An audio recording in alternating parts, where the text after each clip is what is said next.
This is Andrew from Access Planet here. Thank you very much for joining the webinar. I'm just going to wait another moment or two. I think we've got quite a few more people still to join, so people tend to join us sort of 1 or 2 minutes after the official start time. So do bear with me a moment and then we'll get started, and then I'll introduce myself and talk through what we're going to look at today. So as I say, let's get started in a few minutes' time.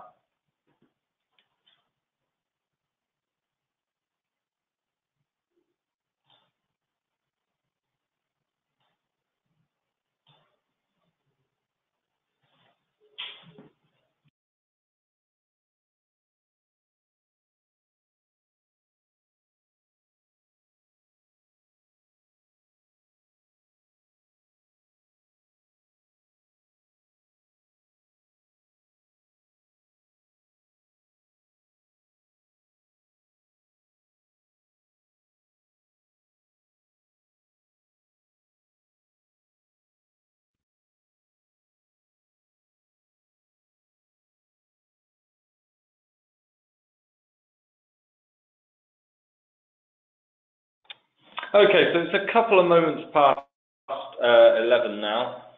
I think what we'll do, we'll get started, I'm sure, as we go along, other people join. So first bits of business. Thank you very much, everyone, for joining the webinar this morning.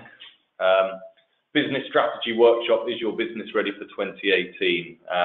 I'll formally introduce it in a moment. Just before I do so, just a little bit of housekeeping. So in terms of the webinar, you will find everyone is on mute, so I can't hear you. So if you do have any questions, don't talk to an empty phone. Use the questions panel, which is in your GoToMeeting settings. So when you logged in, you'll have a little box, probably on the top right of your screen, that allows you to do certain things. First of all, you can hide that box by clicking on the arrow. That will reduce it. So again, you don't need the whole thing on your screen. But within there is the ability to raise your hand and ask a question and so on. So please do send questions as we go through. What we've got about 20-25 minutes scheduled for the webinar, where I'll be sort of talking through a number of different areas, and then the remaining time we'll use to cover any questions you've got as well. So questions are always welcome. So I guess we're now rapidly approaching the end of the year, and if you haven't already started planning for 2018, you probably need to get started now. And that's the aim of this webinar, is to help you with your planning, and hopefully you'll be able to pick up some useful hints and tips during the course of this webinar that you can actually implement in your business in order to make next year your most successful yet. So I'm Andrew, again, just to reintroduce myself. My email address is there on the screen, and phone number if you want to contact me after this webinar, please do. I've been, again, just for a bit of context, I've been speaking with training companies for over 9 years now, over the years, thousands of different training companies. So I've got a really good insight into the challenges facing training businesses. And I guess, conversely, and on the other side of that, what makes really effective training companies. So let's move to the first slide here. And I've got, you can see strategy, and surrounding that, a number of different things. Now, I've actually lifted this slide from another webinar I ran earlier this year, which was called 7 Habits of Highly Effective Training Companies. I'm not going to repeat the content of all of that webinar here, but it's certainly worth you taking note of the things, all these things that which, when combined, leads to the operation of an extremely effective training organization. I guess in terms of today, the ones we'll probably be looking at really, we're going to have a deeper dive into customer experience, insight and communication. I suppose that leads to continuous improvement, which you can see there on the screen. But it's worth making a note of these different areas.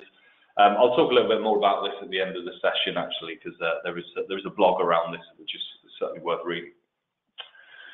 So I thought, as a good starting point to talk about next year, let's talk about sort of the state of play as is.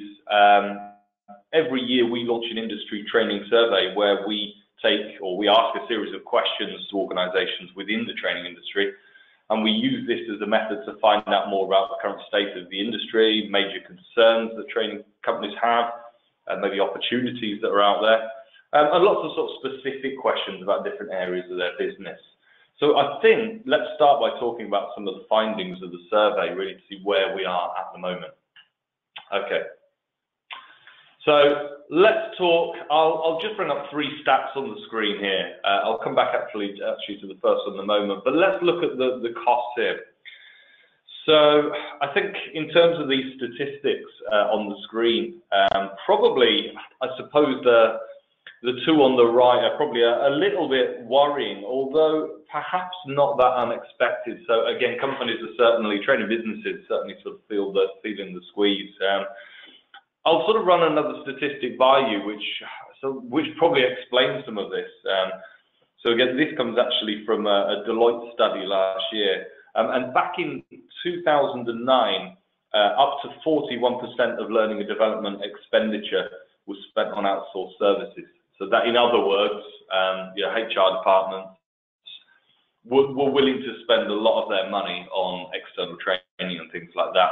And that dropped actually last year as low as 14% in this study.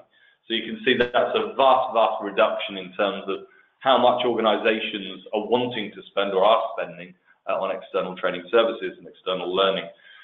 So I think this is, this really makes it imperative that you stand out from your competition to survive, let alone excel, So I think that's very interesting in itself. In terms of the blended learning statistic there, again, I think that's probably no huge shock, really. And again, this webinar isn't really to talk about the pros and cons of e-learning versus instructor-led training. But again, if you're not offering your delegates different methods or different ways to consume your training material, you're probably missing a trick. Some companies will use things like blended learning as a differentiator, and I'll talk about that a little bit later on, actually. But again, I thought that was quite interesting. Okay, so I've got now a few more statistics. So let's just run through these. So this one, we can see a lot of organizations cite difficulty in terms of marketing their courses, but actually only a small percentage of them use or leverage some of the more modern forms of marketing. That's probably not the right term. These have been around for a long while now. We see time and time again, a lot of traditional training companies are still relying solely on existing customer relationships and word of mouth, which is great. We'll talk about that later, but it's just not simply enough. Again, you need to be doing more. Okay. I think in terms of this next statistic, it's probably a little bit of a shock, really, in some ways, that still over a third of training companies use pretty much spreadsheets as their primary way of managing their training. Not only is using spreadsheets extremely time-consuming, and it can lead to data inaccuracies through rekeying of data, makes it hard to get meaningful management information out, all these sort of things. I think also the other thing to note really today is that data protection is obviously at the forefront of everyone's minds with the changes to GDPR next year. So is a myriad of spreadsheets that are saved and emailed back and forth the best way to be storing your customer information? Again, this is really for another webinar, but again, just have that's the sort of thing you need to be thinking about as well. Finally, again, it's interesting to see that training businesses on the whole still prefer the paper happy sheet over the digital alternatives. I guess my concern would be, again, what happens with these paper sheets. I think too often they just find a way to the bottom of a filing cabinet instead of actually being used to improve service. So I think, again, I just wanted to use a few of those sort of stats to tell you a little bit where the industry is now. And what we need to do then is look at sort of formulating an appropriate strategy to overcome some of these challenges and really stay ahead of your competitors. So where should we start? Let's start by talking about customer service. So what we've got on the screen here are 5 stars to denote 5-star customer service. That's obviously where we want to get to. So how do you get there? I think probably a good starting point in terms of what to talk about here, it follows on from what we just mentioned there is customer feedback. So again, don't think of post-course feedback as a tick box exercise. Again, I see too many companies where that really is the case. They do, they hand out evaluation forms because that's what training companies do. That is, of course, not the right reason. It should be seen as a real opportunity for improvement. Consider making this electronic. It's much easier to pull meaningful reports if it is. At least, come up with a method of compiling and collating that feedback. I guess as a minimum, you should really be comparing feedback across your course catalogue, also comparing trainers, for example. So if you notice one course or one trainer that is consistently getting lower scores, it's something you can act on. I'd also recommend that you put in place a formal procedural process for when you do receive low scores or negative comments. They should be followed up to find find out a bit more about why that person is dissatisfied. Again, don't brush aside a poor score, but don't also panic. I think only once you've got into the root of that, why you got that score, should you draw a conclusion. So again, you need a method in place for following those up.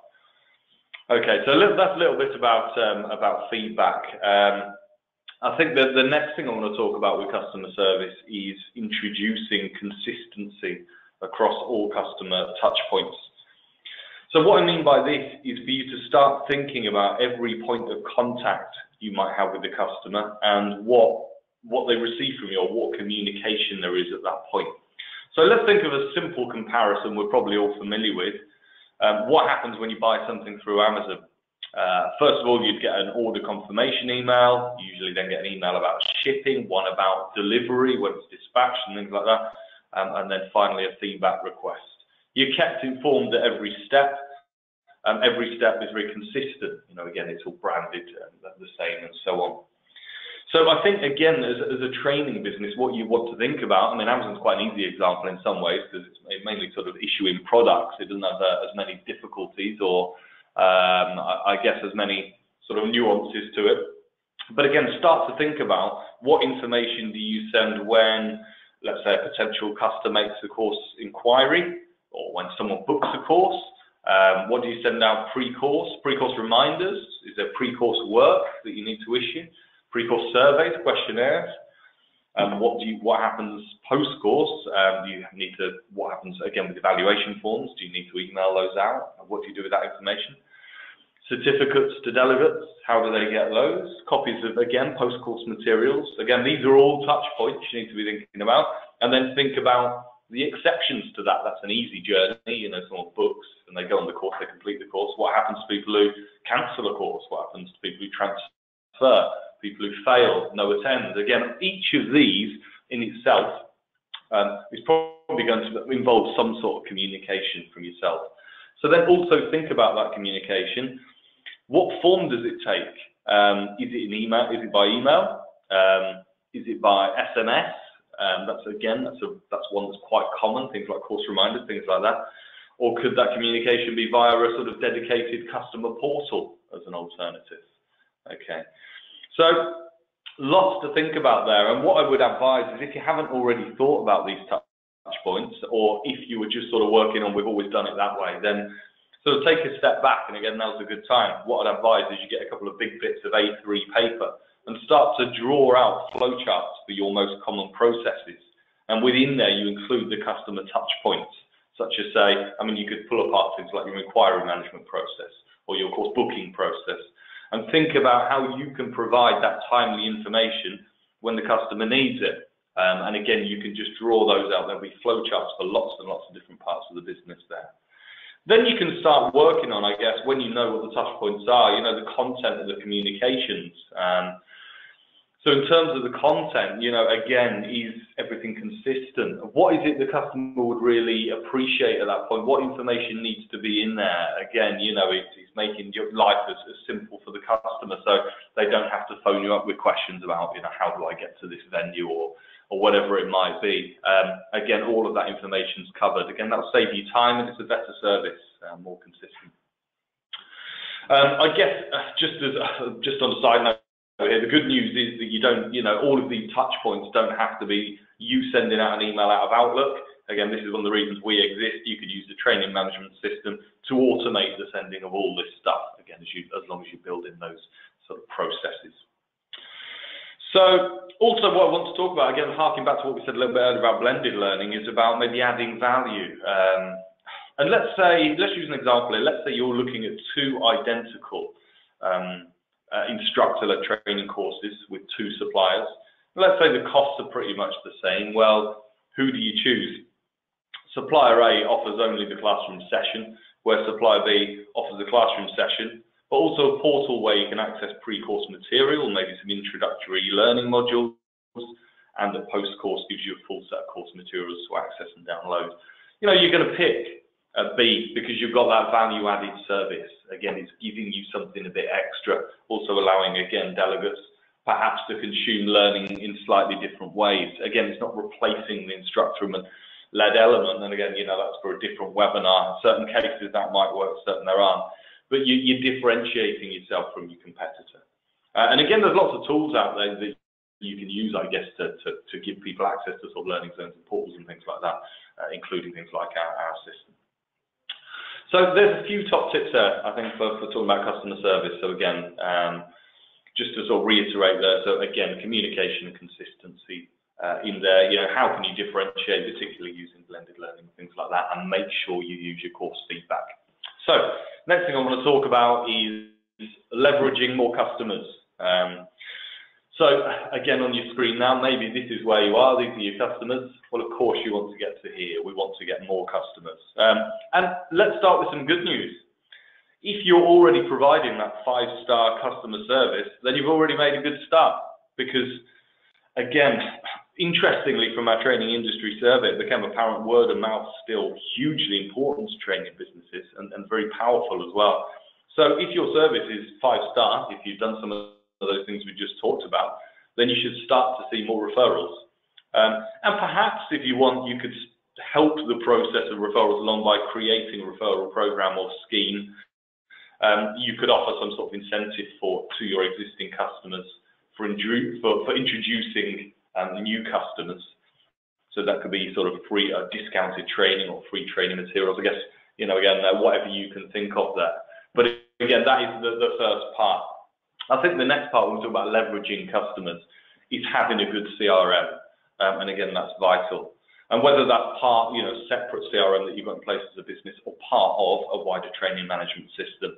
So again, from my many, many years of talking to training businesses, on the whole, training companies are pretty terrible actually managing inquiries. In a lot of business, sort of the best case is that an inquiry will end up on a spreadsheet. A lot of them, that's not even the case. So I think going back to what we talked about in the last section, you know, think about what the process should be when someone makes an inquiry into your course. You know, what should they receive from you? Do you have standard emails and quotation templates? Do you have internal SLAs about how quickly you'll follow up leads? Can someone in the business, whether it's a sales manager or director, whoever, see an activity of, you know, your sales agents or administrators, again, depending on the terminology? How can you run meaningful reports? Do you know things like lead to sales ratios and so on? Again, there might be alarm bells ringing for some of this stuff. If you don't have that, you've got a huge gap in your business.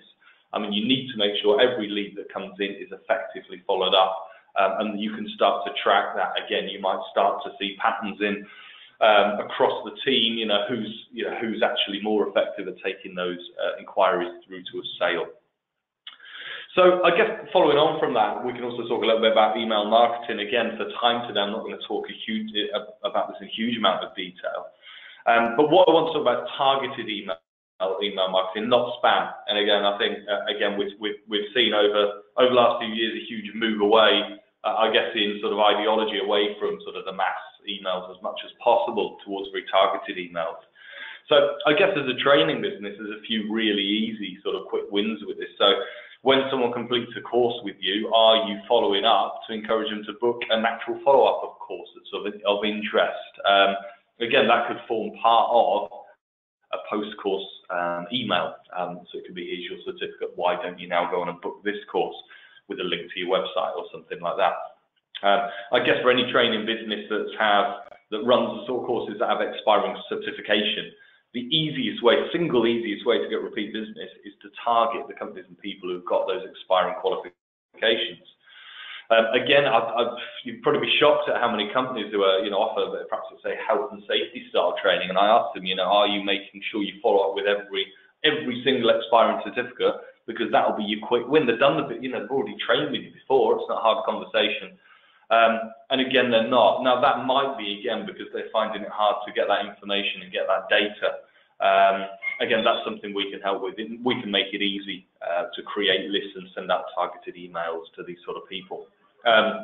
Also check, if you are sending out sort of traditional sort of email marketing campaigns, make sure that whatever tool you use can track things like open rates, click rates, and things like that. Again, there's a lot of tools out there, including we've got our own. I guess finally, in terms of sort of sales, leveraging more customers, if you run public courses, then it is imperative you offer some sort of online booking through your website. We live now, obviously, in this 24/7 society. If you aren't letting people book courses when they want, you're losing business. It's as simple as that. They will just go somewhere else. You need to ensure that your website's got an up-to-date list of all your courses, live availability, and the ability to book and pay there and then. And again, this is something we can help you. I'm very briefly, and I will keep it brief today for time, just going to show you something on this. I'll not skip out the presentation too much today. But actually, I've got a page on our website here. You can see advertising our health and safety courses. And what we've got within this page, you can see here, is a live feed of course availability. So this is live, if someone come back to the page, it's refreshed, we can see exactly what's being offered. And this is created through a simple plugin tool. And then what you can do, people, when they've found the appropriate thing, they can then go in and book the course via a basket. I'm not going to go through the whole process. It's more, again, just to give you an example of that. But actually, the next bit I will talk about, now I've gone into the basket, is also Google Analytics. And the reason I want to talk about that, again, that's quite an important tool that isn't used enough by training companies. So what I've got actually is I've got my system, my demo site effectively here, is hooked up to Google Analytics. And I can straight away now see that I've got one person active within our shopping basket. And again, this is really useful because now you can start to see where people drop off, which pages they reach. And also, if you pass across from your website the Google Analytics cookie, you get the information about how did they find, how did they access your site in the first place. So that might be, was it an organic search, paid search, direct, and particularly with paid searches, if you're doing sponsored Google ads and things like that, you need to make sure you're getting enough on the back of that to sort of justify that spend. So again, things like that are very useful. And again, I'm beyond the scope of today to go into that in too much more detail. So again, there's just a few tips for leveraging more customers. Most of that pretty common sense stuff, hopefully. So I think then the final bit I wanted to talk through today is business intelligence and understanding your customers and insights. So again, what we can do here, if I just move on there, what we want to get to a stage at is where we're understanding more. That's what that's denoting. So again, analytics are hugely important. And again, we've just talked, I think that leads on nicely from the Google Analytics, there's things like that which help you understand a little bit more about where your customers are coming from. But I think beyond that, again, having a good system in place that lets you run different types of reports and gets different types of information out is important. We've talked about a few of those already. So typical examples that we've already covered are things like feedback reports. And again, reporting across your trainers and across your course base. Might be sales-based reports. So again, understanding, who your best sales agents are. You sort of forecast value of sales. So what I'm going to do just very quickly here, again, is give you an idea of the sort of dashboard that you might be able to move towards. Just give me one moment here. I'm just going to, again, log into a demo example of our system here. I'm going to show you, again, some of the sort of heads-up reports that you can have. And effectively, that's what our dashboard tool is in here. So again, what we can do here is view things like upcoming course bookings. Again, this is just a report. We can see they've actually got 2 active shopping baskets now, so someone else must have entered the basket. Again, that's interesting stuff just from our end. If we're talking about the sales-based figures here, again, forecast value of sales, phone calls, log calls, backs due, how many opportunities are each salesperson working on, what web inquiries have we received, and so on.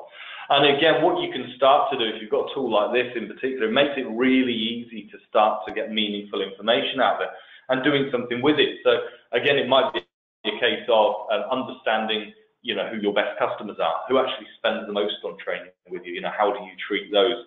It could be looking across your courses at things like fill rates and capacities.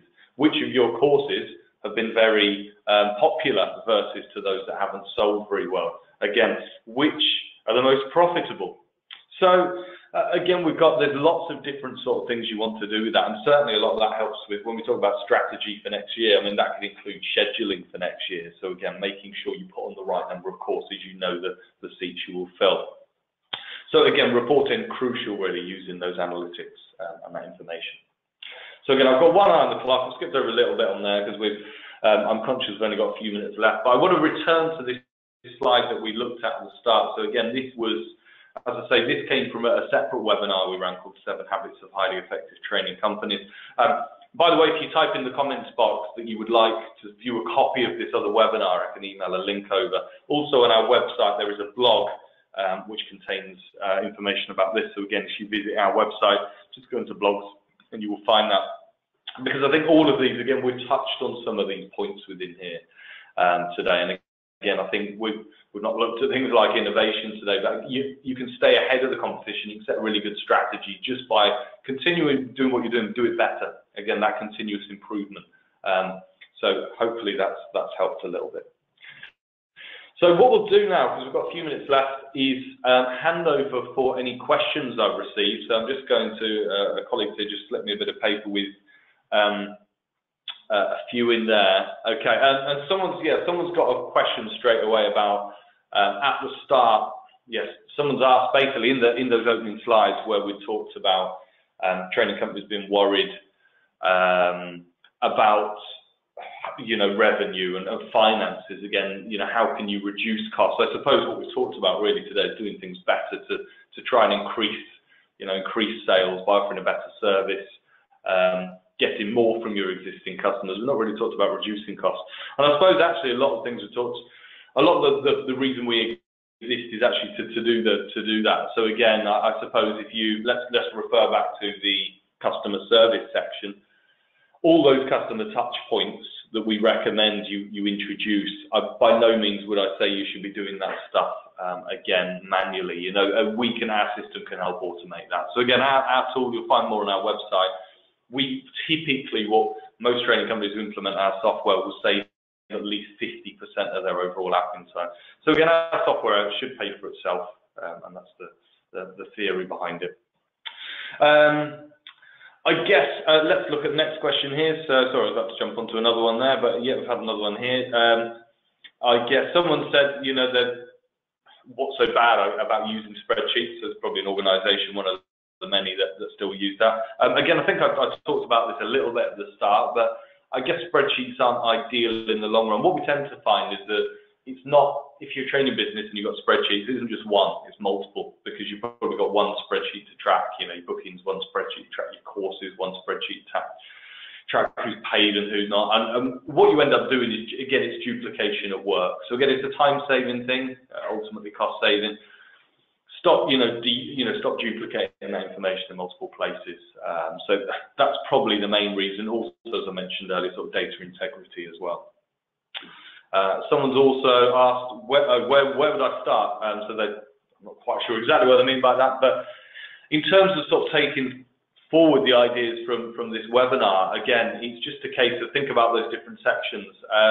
I mean, if it would be beneficial, then by all means give us a ring or drop a message in the box, give me an email.